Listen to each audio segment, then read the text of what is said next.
지역은 3일간 도쿄 출장을 간다고 속이고 병원에 입원해 정밀 검사를 받았습니다. 그의 심장은 언제 멈출지 모를 정도로 심한 상태였고 장기 이식 외에는 방법이 없다는 진단을 받았습니다. 모두의 노력으로 기적 같은 심장 이식 기회를 잡았습니다. 과연 지역은 성공적으로 이식 수술을 받을 수 있을지 그 과정을 살펴보겠습니다. 먼저 기적과 같은 힘을 주는 구독과 좋아요 부탁드립니다. 병원 복도는 밤에도 환하게 빛났습니다. 그러나 그 빛은 사람을 살리는 따뜻한 빛이 아니라 냉정한 현실을 그대로 드러내는 차가운 빛이었습니다. 이 지역은 검사실을 오갈 때마다 자신의 몸이 아니라 자신에게 남은 시간이 하나씩 측정되는 기분이었습니다. 심장 초음파, CT, 혈액검사, 심전도까지 검사가 이어졌습니다. 결과가 나올 때마다 의사의 표정은 점점 무거워졌습니다. 조심하셔야 합니다라는 말이 지역에게는 마치 시간이 얼마 남지 않았습니다처럼 들렸습니다. 최종 상담날 의사는 차트를 보며 조심스럽게 말했습니다. 진행 속도가 예상보다 빠릅니다. 심장 이식 외에는 방법이 없습니다. 지역은 쓸쓸하게 웃으며 물었습니다. 그게 그렇게 쉽게 되는 겁니까? 의사는 고개를 저었습니다. 쉽지 않습니다. 심장 이식은 기적에 가까운 일입니다. 기적이라는 단어가 지역의 가슴을 후려쳤습니다. 그 기적이 저한테도 올까요? 의사는 한참을 망설이다 현실적인 이야기를 꺼냈습니다. 대기 등록은 진행하겠습니다. 다만 너무 큰 기대는 하지 마십시오. 지역은 멍하니 고개를 끄덕였습니다. 기대하지 말라는 말은 결국 살 가능성이 낮다는 뜻이었습니다. 병원 옥상에 올라간 지역은 차가운 바람을 맞으며 하늘을 바라봤습니다. 하늘은 아무 일도 없다는 듯 맑았습니다. 그 평화로운 하늘이 오히려 지역을 더 괴롭게 만들었습니다. 왜 하필 저입니까? 제가 뭘 그렇게 잘못했나요? 그 말은 신에게 하는 질문이면서 동시에 자기 자신을 향한 항의였습니다. 지역은 아버지의 압박 속에서도 자유롭게 살았습니다. 결혼은 거부하고 자신만의 인생을 고집했습니다. 그런데 마치 그 자유가 벌이라도 되는 것처럼 심장은 이제 멈출 준비를 하고 있었습니다. 그때 지역의 머릿속에 지은호의 얼굴이 떠올랐습니다. 울면서도 괜찮습니다라고 말하던 그 사람.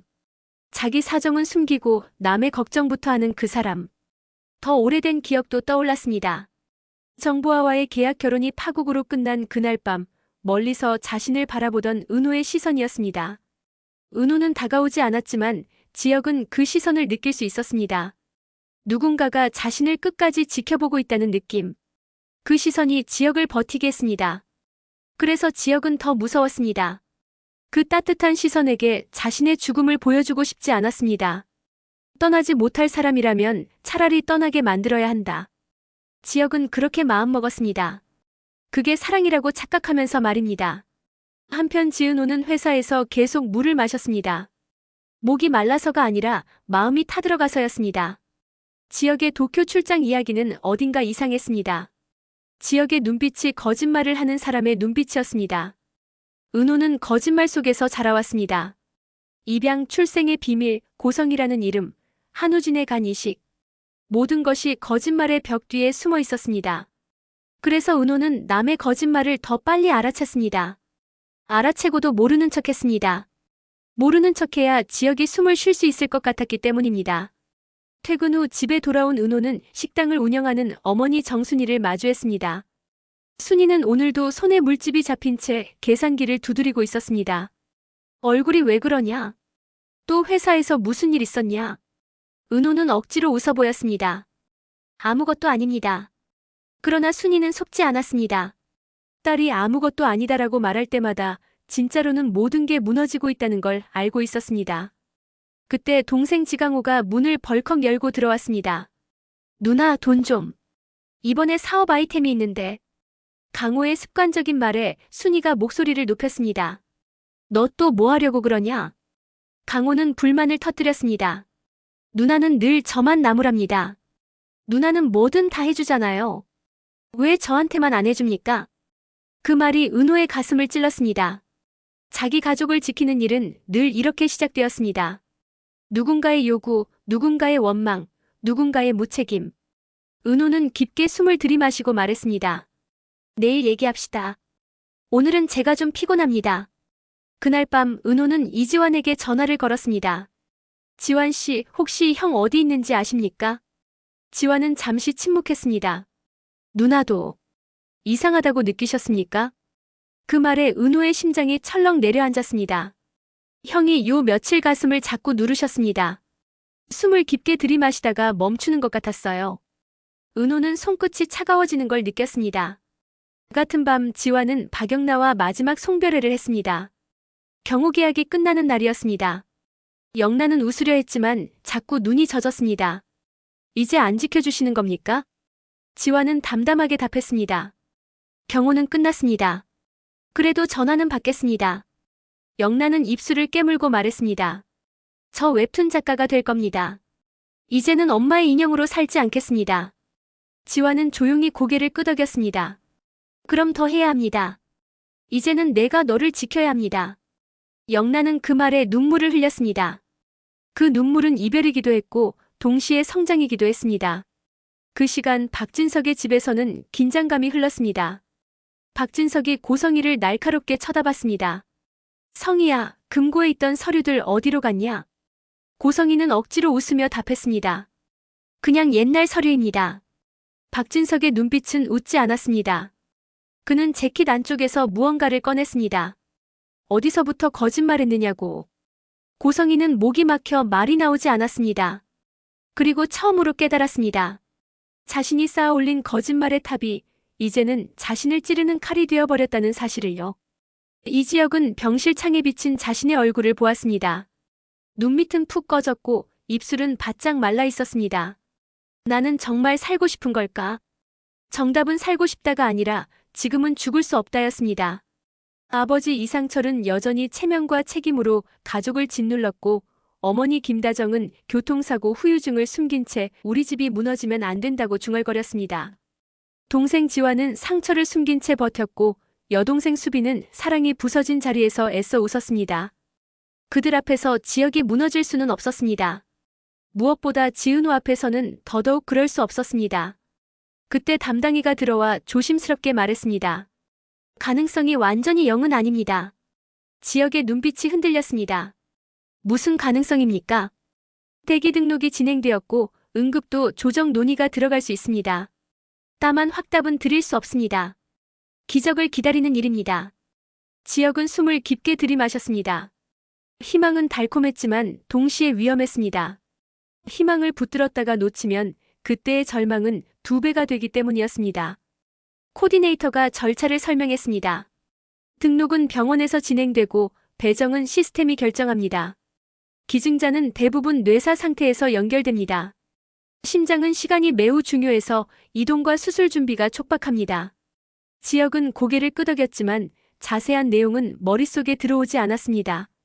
그의 머릿속에 남는 건 오직 하나였습니다. 기적이 필요합니다. 그러나 병원에서는 늘 소문이 빠르게 퍼졌습니다. 가능성이 0은 아니다라는 말이 이식 가능성 있다로 바뀌었고 다시 곧 수술 잡힌다로 과장되었습니다. 그 과장된 소문은 은호에게도 들어갔습니다. 은호는 휴대폰을 손에 쥔 채 그 자리에 멈춰 섰습니다. 도쿄 출장이 아니라 병원이었습니다. 차갑게 굴던 이유도 거짓말을 한 이유도 모두 남은 날을 숨기기 위해서였습니다. 은호는 결국 병원으로 달려갔습니다. 다리가 떨렸지만 멈추지 않았습니다. 병원 로비에서 지환을 마주쳤습니다. 지환의 얼굴은 창백했습니다. 형이 정말 심장입니까? 지환은 대답 대신 천천히 고개를 끄덕였습니다. 그 고깃짓 하나가 은호의 심장을 짓눌렀습니다. 은호는 눈을 감았다 떴습니다. 기적이라는 단어가 가슴속에서 울렸습니다. 그리고 그 기적을 위해 자신이 무엇을 해야 하는지 본능적으로 떠올렸습니다. 돈이든 인맥이든 무엇이든. 그러나 동시에 은호는 알고 있었습니다. 한우진의 간 이식대와는 다르다는 것을. 심장은 거래가 되지 않는다는 것을. 그 무렵 박성재도 병원으로 향하고 있었습니다. 사직서를 낸 날 성재는 처음으로 자신의 몸이 가벼워졌다고 느꼈습니다. 그러나 그 가벼움은 오래가지 않았습니다. 고성희의 전화가 다시 울렸기 때문입니다. 성재야, 서류가 없어. 금고가 비었어. 나 끝났어. 성재는 목을 조이는 불안을 삼켰습니다. 어떤 서류입니까? 성희는 침묵했습니다. 침묵이 답이었습니다. 성재는 차갑게 말했습니다. 아버지는 당신을 그냥 두지 않을 겁니다. 성희는 흐느꼈습니다. 성재는 그 흐느낌이 진짜 공포에서 나온 거라는 걸 느꼈습니다. 통제력을 잃는 것에 대한 공포였습니다. 성재는 그걸 알면서도 마음이 흔들렸습니다. 아버지 박진석이 감당하지 못할 진실을 알고 있었기 때문입니다. 폭로하면 아버지가 무너지고 침묵하면 죄가 계속됩니다. 성재는 그 사이에서 흔들렸습니다. 병원에 도착한 성재는 우연히 한 남자와 스쳤습니다. 고급 코트를 입은 중년 남자였습니다. 낯선데 이상하게 익숙한 느낌이 들었습니다. 남자는 전화를 붙잡고 낮게 말했습니다. 지금이야. 기적이 일어날 뻔한 순간을 막아야 해. 그 목소리가 성재의 가슴을 쳤습니다.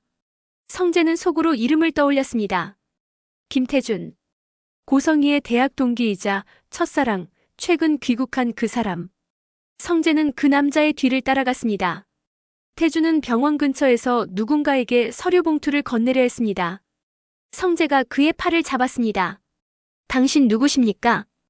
태준은 천천히 돌아보며 웃었습니다. 성재구나. 성재의 눈이 커졌습니다. 고성이랑 무슨 사이십니까? 첫사랑입니다. 태준은 너무 태연했습니다. 그 태연함이 오히려 섬뜩했습니다. 여기서 무슨 짓을 하려는 겁니까? 태준은 어깨를 으쓱했습니다. 세상은 원래 돈과 관계가 먼저 아닙니까? 기적도 예외가 아닙니다. 성재는 그 말이 단순한 비유가 아니라는 걸 직감했습니다. 금고에서 사라진 서류가 단순한 재단 서류가 아니라 누군가의 목숨과 연결된 거래일 수도 있다는 가능성이 떠올랐습니다. 성재는 태준의 봉투에 손을 뻗었습니다. 태준은 가볍게 피하며 말했습니다. 손대지 마. 그건 내가 감당할 게 아니다. 그 말이 성재를 더 자극했습니다. 감당해야 할 건 결국 우리들입니다. 병원은 희망으로도 절망으로도 사람들을 모았습니다. 이 지역의 담당인은 보호자들을 불러 조심스럽게 말했습니다. 잠깐 희망적인 소식이 있습니다. 기증 가능 케이스가 논의 중입니다. 김다정은 손으로 입을 가렸습니다. 이상철은 벽을 바라보다가 처음으로 고개를 들었습니다. 은호는 숨을 깊이 들이켰습니다. 정말입니까? 의사는 신중하게 덧붙였습니다. 아직 확정이 아닙니다. 적합도 검사와 최종 배정이 남아 있습니다. 기적처럼 찾아오는 일입니다. 그 말 하나로 모두의 마음이 될 수도 있다에 매달렸습니다. 은호는 병실로 들어가 지역을 바라봤습니다. 지역은 일부러 시선을 피했습니다. 왜 오셨습니까? 지역의 차가운 질문에 은호는 떨리는 목소리로 답했습니다. 도쿄 안 가셨습니다. 거짓말하셨습니다. 지역은 말없이 고개를 돌렸습니다. 은호는 침대 곁에 섰습니다. 선배가 아프면 제가 숨이 안 쉬어집니다. 지역은 단호하게 말했습니다. 그건 당신 문제입니다. 그러나 그 말은 진심이 아니었습니다. 진심은 정반대였습니다. 당신이 아프면 내가 숨이 안 쉬어집니다. 은호가 조용히 말을 이었습니다. 저도 제 인생에서 거짓말 때문에 버려진 적이 있습니다. 그래서 선배의 거짓말이 더 아픕니다. 지역의 어깨가 아주 미세하게 떨렸습니다. 지역은 고개를 돌리지 않은 채 낮게 말했습니다. 알 필요 없습니다. 돌아가세요. 은호는 떠나지 않았습니다. 선배가 저를 거절했을 때 저는 제 마음을 접는다고 생각했습니다. 그런데 제 마음은 접히지 않았습니다. 접히는 건 사람의 마음이 아니라 사람의 시간이었습니다. 그때 의사가 다시 들어와 중간 결과를 전했습니다. 적합도 1차가 통과했습니다. 김다정은 그 자리에 무릎을 꿇었습니다. 이상철은 두 손을 모았습니다. 지화는 주먹을 꽉 쥐었습니다. 은호는 눈물이 났지만 울지 않았습니다. 울면 무너질 것 같았습니다. 지역은 그 소식을 듣고도 웃지 못했습니다. 기적이라는 단어가 너무 무거웠습니다. 같은 시각 이수빈은 병원 밖 벤치에 앉아 박성재의 이름을 화면에 띄워놓고도 전화를 누르지 못했습니다. 헤어진 사람에게 이런 전화를 하는 게 맞나? 그러나 더 큰 이유는 두려움이었습니다. 혹시 성재가 여전히 자신을 사랑하는데 그 사랑을 다시 꺼내면 또 누군가가 짓밟을까봐. 수빈은 눈물을 삼키며 자신의 손을 꼭 잡았습니다. 나 이제는 안 무너질 거야. 그런 다짐이야말로 무너지는 사람의 다짐이라는 걸 수빈은 몰랐습니다. 그 순간 박진석이 병원에 나타났습니다. 왜 왔는지 누구도 몰랐습니다. 다만 박진석이 나타났다는 사실만으로 공기가 얼어붙었습니다. 박진석은 고성이를 사람 없는 복도 끝으로 불러 세웠습니다. 금고에서 사라진 서류, 내가 가져왔다. 고성이의 얼굴이 하얗게 굳었습니다. 박진석은 한 단어씩 천천히 꺼냈습니다. 내 과거, 내 진짜 남자, 내가 버린 딸, 내가 숨긴 아들. 고성이는 마지막 발악처럼 말했습니다. 그래도 당신이 원했잖아요. 당신도 내가 필요했잖아요. 박진석의 눈빛이 순식간에 변했습니다. 분노였습니다. 그 분노는 고성이를 향한 것 같았지만 사실은 자신이 속았다는 수치심을 향하고 있었습니다. 나는 거짓말을 제일 혐오한다. 그런데 넌 거짓말로 내 인생을 샀어. 그 복도 반대편에서 성재는 김태준을 놓치지 않으려 했습니다. 태준이 쥐고 있는 봉투가 무엇인지, 그 봉투가 기적을 빼앗는 열쇠인지 확인해야 했습니다. 성재가 봉투를 낚아채려는 순간 태준이 낮게 말했습니다. 너희는 아직도 기적을 믿는구나. 성재는 이를 악물었습니다. 기적을 믿는 게 아니라 사람을 믿는 겁니다. 태준은 비웃듯 웃었습니다. 사람은 돈 앞에서 바뀐다. 그때 담당이에게서 전화가 왔습니다. 최종 배정이 변수입니다. 응급도가 더 높은 케이스가 들어오면 변경될 수 있습니다. 성재는 불길함을 느꼈습니다. 더 높은 케이스가 갑자기 생기는 일도 있을 수 있습니다. 그런데 누군가가 그 케이스를 의도적으로 만들어낸다면 이 판은 더러운 판이 됩니다. 성재는 태준을 노려봤습니다. 당신이 뭔 짓을 했습니까? 태준은 모른 척했습니다. 난 아무것도 하지 않았습니다. 다만 내가 모르는 세계가 있다는 걸 알려줬을 뿐입니다. 그날 밤 은호는 병원 로비에서 잠깐 숨을 고르다가 어디선가 들려온 말을 들었습니다. 응급도 최고 등급이 들어왔다네. 그럼 배정 바뀌는 거 아니야? 속삭임이었습니다. 은호는 심장이 얼어붙는 느낌이 들었습니다. 기적이 올 뻔했는데 그 기적이 눈앞에서 사라질 수 있다는 뜻이었습니다. 은호는 지역의 병실 앞에서 손을 떨었습니다. 들어가고 싶었지만 들어가면 지역이 더 차가워질까봐 두려웠습니다.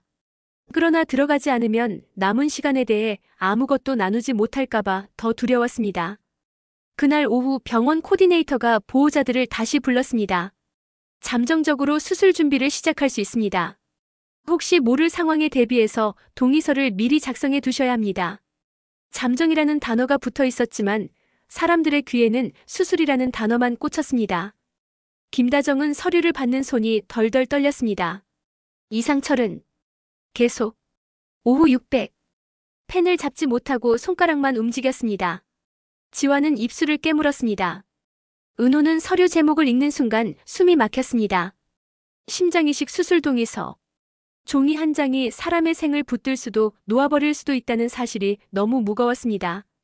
의사는 절차를 설명했습니다. 심장은 시간이 매우 중요합니다. 호출이 오면 몇 시간 안에 수술이 진행될 수 있습니다.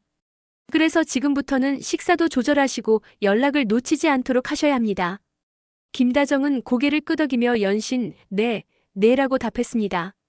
그 네 속에는 살려달라는 기도가 섞여 있었습니다. 이상철은 입술을 떨며 물었습니다. 제가 뭘 더 할 수 있습니까? 의사는 조심스럽게 말했습니다. 지금은 기다리는 수밖에 없습니다. 기다린다는 말이 가장 잔인했습니다. 기다림은 희망과 절망을 동시에 키웠습니다. 누구는 곧 올 거라고 믿고 누구는 절대 안 올 거라고 믿었습니다. 그때 김다정이 이상철에게 작은 목소리로 말했습니다. 당신이 그동안 아이를 너무 몰아붙였습니다. 결혼 얘기만 안 했어도. 이상철의 얼굴이 굳었습니다. 지금 그 얘기를 왜 합니까? 김다정은 울음을 삼켰습니다. 왜냐하면 내가 무슨 말을 해야 할지 모르겠어서 그렇습니다. 내가 지금 할 수 있는 말이 없어서 그렇습니다. 그 말은 부부싸움이 아니라 무너지는 가족의 비명 같았습니다. 은호는 그들의 대화를 듣다가 조용히 자리를 피해 병원 카페테리아로 내려갔습니다. 커피 냄새가 났지만 한 모금도 들어가지 않았습니다. 은호는 휴대폰을 꺼내 정순이에게 전화를 걸었습니다. 엄마. 순이는 딸 목소리만 듣고도 알아챘습니다. 무슨 일이냐?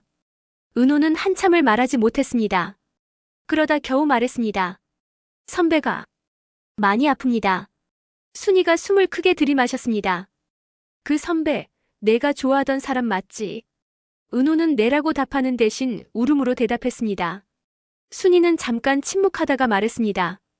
은호야, 너는 내 인생에서 너무 많은 사람을 살려왔어. 너는 내가 지탱하지 않으면 다 무너질까봐 늘 버텼지. 근데 이번에는 내가 다 책임질 일이 아니다. 은호는 그 말을 듣고 더 울었습니다. 책임을 내려놓는 법을 몰라서 울었고 내려놓고 싶어도 내려놓을 수 없어서 울었습니다. 그때 지강호가 순이 옆에서 소리를 질렀습니다. 누나 또 뭐예요? 또 돈 들어가는 일 아니에요. 순이가 강호를 밀치듯 내쳤습니다. 너 조용히 해라. 강호는 오히려 더 화를 냈습니다. 맨날 누나, 누나, 누나. 나도 사람인데요. 순이의 목소리가 떨렸습니다. 너는 사람이면 사람답게 살아라. 은호는 전화기 너머의 소리를 듣고도 말하지 못했습니다. 자기 가족은 늘 이런 식으로 무너졌습니다. 누군가가 아프면 다른 누군가가 소리쳤고 그 소리 속에서 사랑은 더 작아졌습니다. 그날 밤 이수빈도 병원으로 왔습니다. 수빈은 아직도 눈가에 눈물이 마르지 않은 얼굴이었습니다. 수빈은 병원 복도를 걸으며 계속 마음속으로 중얼거렸습니다. 나 때문일까? 성재와의 사랑이 집안 싸움으로 번지고 그 싸움이 지역까지 흔들어 놓은 건 아닐까 하는 자책이었습니다. 수빈은 병실 문 앞에서 멈췄습니다. 오빠. 수빈은 낮게 불렀지만 지역은 눈을 뜨지 않았습니다. 수빈은 손을 뻗어도 닿지 못했습니다. 닿는 순간 오빠가 무너질까봐 두려웠습니다. 그때 박성재가 병원 복도 끝에서 수빈을 봤습니다. 두 사람은 눈이 마주친 순간 동시에 멈췄습니다. 수빈은 먼저 고개를 돌리려 했습니다. 성재가 부르지 않았으면 수빈은 도망쳤을 것입니다. 그런데 성재가 낮게 말했습니다. 수빈아. 그 한마디가 수빈의 발목을 붙잡았습니다. 수빈은 뒤돌아봤습니다. 성재는 담담한 얼굴을 하고 있었지만 손끝은 떨리고 있었습니다. 미안하다는 말이 그의 입술에서 맴돌다가 떨어지지 않았습니다. 대신 성재는 물었습니다. 지역이 얼마나? 수빈은 목이 막혀 답을 못했습니다. 답을 못하는 게 곧 답이었습니다. 그 순간 호출이 왔습니다. 코디네이터의 목소리가 급했습니다. 잠정 호출이 들어왔습니다. 수술팀이 대기합니다. 보호자분들은 바로 동의 절차 진행하겠습니다. 병원 복도에 있던 사람들이 동시에 움직였습니다. 김다정은 울면서도 서류를 붙잡았습니다. 이상철은 어깨가 무너질 듯 하면서도 걸었습니다. 지화는 휴대폰부터 확인했습니다. 은호는 두 손을 모았습니다. 제발 이번만큼은. 수술 준비 과정은 숨이 막힐 만큼 빨랐습니다.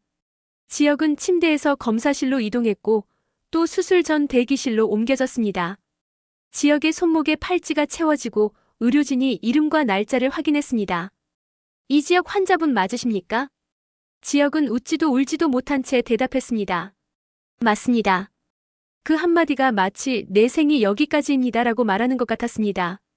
은호는 지역의 침대 옆에서 끝까지 손을 놓지 않으려 했습니다. 그런데 간호사가 말했습니다. 보호자분은 여기까지만 가능합니다. 은호는 손을 놓지 못했습니다. 지역이 낮게 말했습니다. 이제 놓으세요. 은호는 고개를 저었습니다. 싫습니다. 지역은 눈을 감으며 말했습니다. 이렇게까지 하지 마요.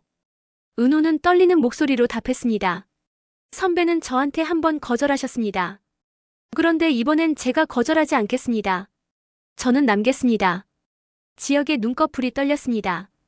바로 그때 병원 시스템 알림음이 다시 울렸습니다. 코디네이터가 달려왔습니다. 얼굴이 창백했습니다.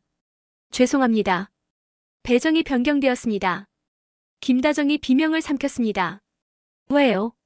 응급도가 더 높은 케이스가 발생했습니다. 배정이 그쪽으로 우선 변경되었습니다. 이상철이 벽을 짚었습니다. 그럼 우리 애는? 코디네이터는 끝까지 말하지 못했습니다. 그 못하는 말이 더 잔인한 답이었습니다. 수술 준비가 멈췄습니다. 사람들은 한순간에 멈춰섰고 그 자리에 그대로 무너졌습니다. 될 수도 있다는 말이 안 된다는 말로 바뀌는 데 걸린 시간은 몇 초였습니다. 몇 초가 한 가족의 시간을 갈랐습니다. 지역은 침대에 누운 채 천장을 봤습니다. 천장은 여전히 하얗게 빛났습니다. 그 하얀 빛이 지역에게는 차갑게 느껴졌습니다. 다음 날 새벽 병원 방송이 울렸습니다.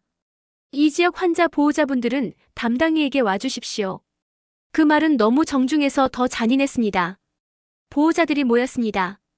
김다정, 이상철, 지환, 은호, 그리고 성재까지 서 있었습니다. 의사는 숨을 길게 내쉬었습니다. 그 숨이 결론이었습니다.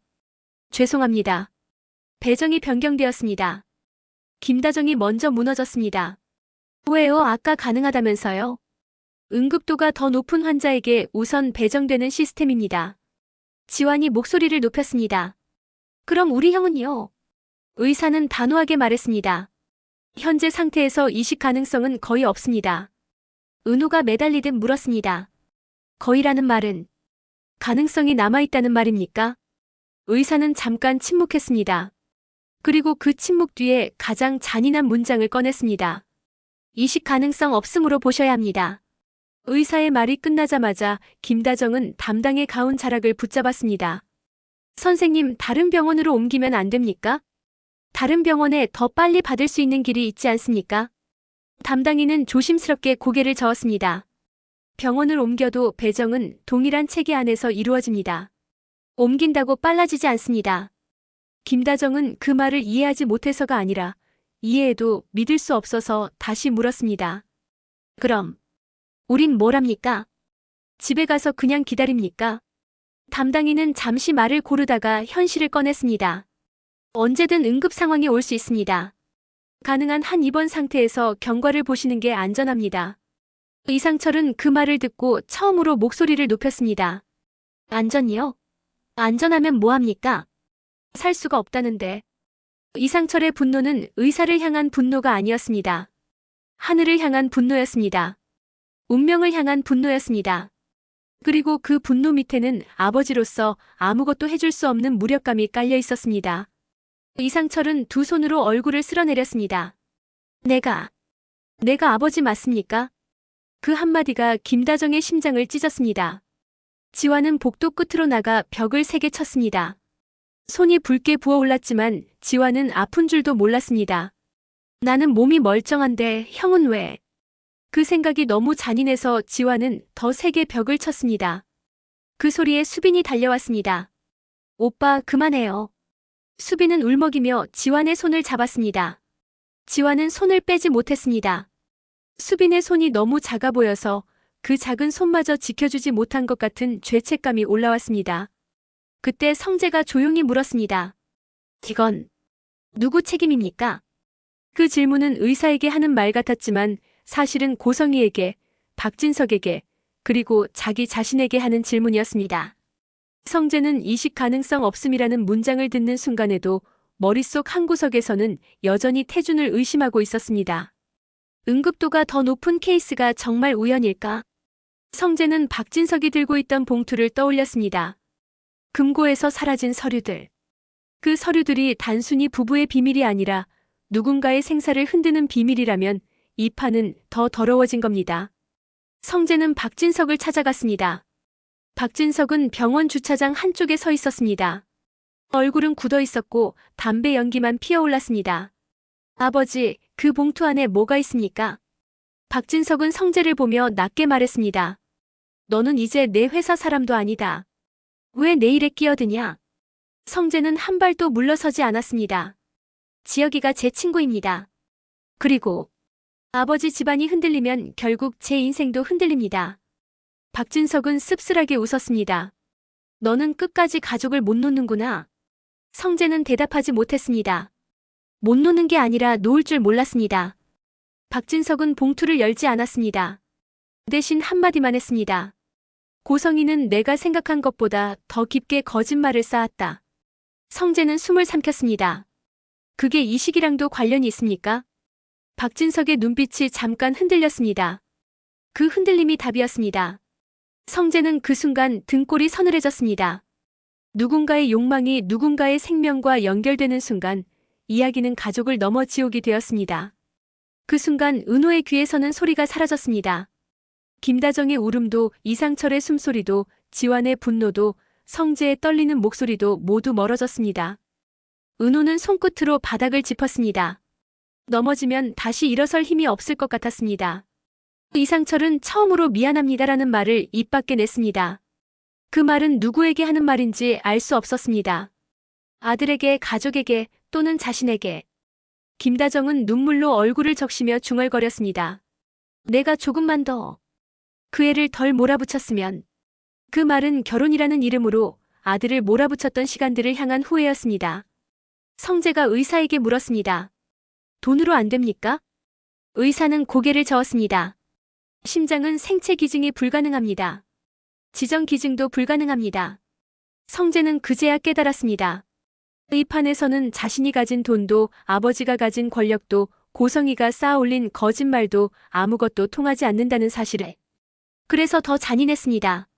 아무것도 할 수 없다는 잔인함이었습니다. 은호는 병실로 돌아갔습니다. 이지혁은 창밖을 보고 있었습니다. 하늘은 여전히 맑았습니다. 세상은 여전히 아무 일도 없다는 듯 흘러가고 있었습니다. 은호는 입술을 떨며 말했습니다. 선배, 저 알아봤습니다. 백방으로 알아봤습니다. 지혁은 눈을 감았습니다. 그래서요. 은호가 고개를 숙였습니다. 기적은 오지 않았습니다. 지혁의 숨이 끊기는 듯 했습니다. 그가 낮게 말했습니다. 그래서 내가 너를 밀어냈나 봅니다. 은호는 눈물을 닦으며 답했습니다. 선배는 왜 혼자 하려고 하십니까? 혼자 하면 덜 아픈 게 아닙니다. 혼자 하면 남겨진 사람이 평생 아픕니다. 지혁은 한참을 말이 없었습니다. 그러다 아주 조용히 물었습니다. 남은 시간은? 은호는 숨을 삼키고 말했습니다. 3개월입니다. 그 말이 병실의 공기를 바꿨습니다. 3일의 검사도 3개월의 선고 앞에서는 아무것도 아니었습니다.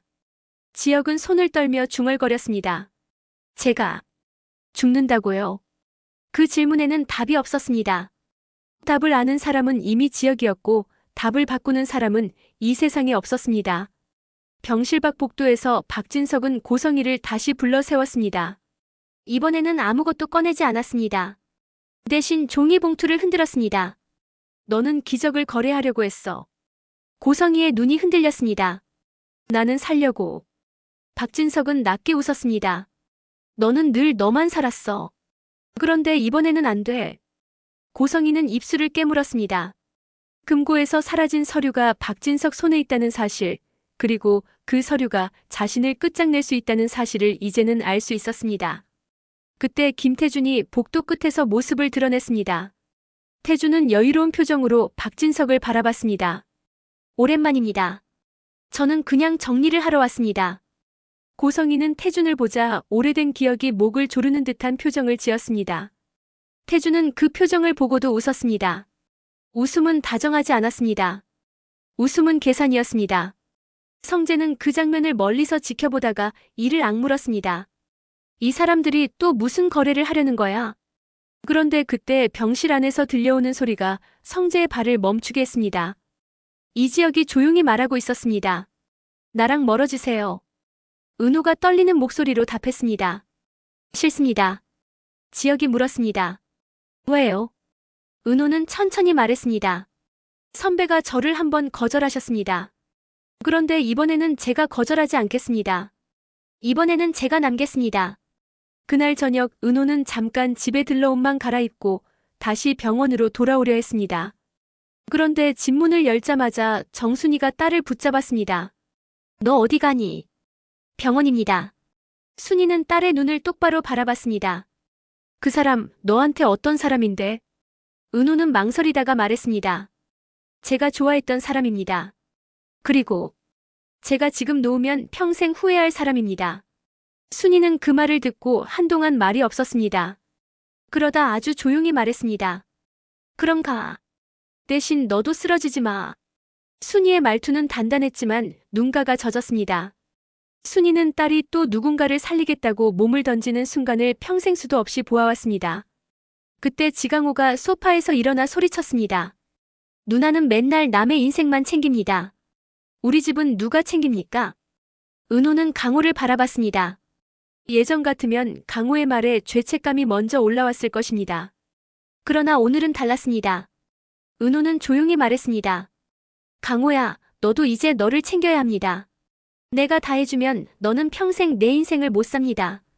강호는 그 말에 더 화를 내려고 했지만 은호의 눈빛이 흔들리지 않자 입을 다물었습니다. 그 눈빛에는 처음으로 한계가 담겨 있었습니다. 은호는 그 한계를 지켜야 했습니다. 그렇지 않으면 지역 앞에서 무너질 것 같았습니다.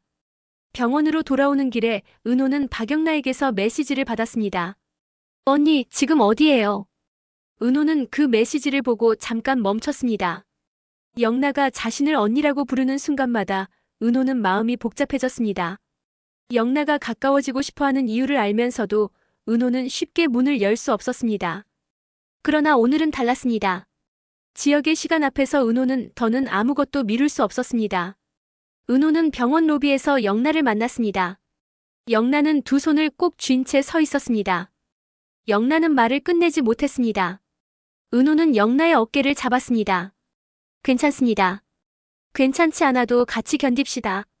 영나는 울음을 삼켰습니다. 그리고 아주 작은 목소리로 말했습니다. 엄마 금고 비어있던 거 저도 들었습니다. 엄마가 미쳐가고 있습니다. 은호는 영나를 바라봤습니다. 너는 어디까지 알고 있습니까? 영나는 고개를 저었습니다. 다 모르겠습니다. 그런데 엄마가 뭔가를 숨기고 있고 그 숨긴 게 사람을 다치게 할 것 같습니다. 영나의 말은 확신이 아니라 직감이었습니다. 그러나 그 직감이 더 무서웠습니다. 직감은 늘 진실에 가까웠기 때문이었습니다. 그때 지환이 로비로 내려왔습니다. 영나는 지환을 보고도 도망치지 않았습니다. 대신 정면으로 바라봤습니다. 오늘이 마지막이라고 했죠. 지환은 말없이 고개를 끄덕였습니다. 영나는 떨리는 목소리로 말했습니다. 저 마지막이라고 해서 마음까지 끝나는 건 아니라고 배웠습니다. 지환의 눈빛이 흔들렸습니다. 지금은 지환이 말을 잇지 못하자 영나가 대신 말했습니다. 지금은 지역 오빠부터입니다. 저는 알고 있습니다. 그래서 저는 더 버티겠습니다. 영나는 지환에게서 한 발 물러섰습니다. 지환 씨도 버티세요. 버티는 사람만이 남는다고 언니가 말했습니다. 영나는 은호를 바라봤습니다. 은호는 고개를 끄덕였습니다.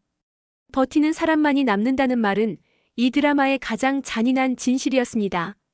그날 밤 은호는 지역의 병실 앞 의자에 앉아 잠을 자지 못했습니다. 병원 시계가 한 바퀴 돌 때마다 은호의 마음도 한 바퀴씩 무너졌습니다. 지역은 잠들지 못하고 눈을 뜬 채 천장을 보고 있었습니다. 은호는 조심스럽게 물었습니다. 선배, 무섭습니까? 지역은 한참 후에 답했습니다. 무섭습니다. 그런데 더 무서운 건 내가 무서워하는 걸 누군가가 보는 겁니다. 은호는 고개를 저었습니다. 저는 봐도 됩니다. 저는 선배가 무서워하는 것까지 좋아했습니다. 지역은 웃음 같은 숨을 내쉬었습니다. 그건 좋아하면 안 되는 겁니다. 은호는 단호하게 말했습니다. 좋아하고 싶어서 좋아한 게 아닙니다. 그냥 그렇게 되어버렸습니다. 지역은 손등으로 눈가를 훔쳤습니다. 나한테는 결혼이 두려웠습니다. 누군가를 끝까지 책임져야 한다는 게 나한테는 감당이 안 됐습니다.